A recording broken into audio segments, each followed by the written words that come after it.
বস বস, কি হয়েছে আপনার? ধরুন কেন, কি রাগ করছে? ওই বাড়িতে 3 মাসের বিল পাই, সারা বিলও দেয় না, আবার আমাকে দৌড়ানি দেয়। আমি হলাম মিস্টার ওয়াইফাই ম্যানেজার, আমাকে রাগা নিতে পারে, আমাকে অপমান। হ্যাঁ, আমার কি আত্মমান সম্মান কিচ্ছু নাই? আজকে ওর লাইন থাকবে, নয়তো আমি থাকবো। কি বছর এত বড় সাহস? আপনার ওর ওয়াইফাই লাইন কাটতেই হবে বস। সারা লাইনে কাটতেই হবে, গাড়ি স্টার্ট কর।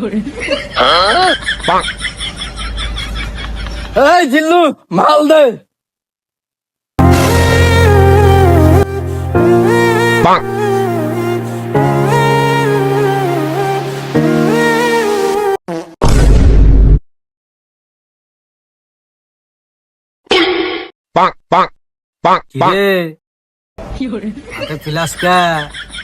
দাবার কথা মনে নাই, লাইন কাটিস না কোন?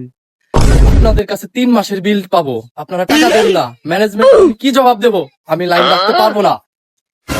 আচ্ছা ভাই, যা হইছে হইছে, আপনার হচ্ছে বিল টিল আমরা দিয়ে দিবানে। তবে একটা বিষয় খেয়াল রাখবেন ভাই, সোহাগ ভাই তো আবার ওয়াশরুমে গেলে ওয়াইফাই বেশি লাগে, ওয়াশরুমে যেন একটু স্পিড বেশি পাই, সেই বিষয়টা একটু খেয়াল রাখেন, তাহলেই হবে, ঠিক আছে?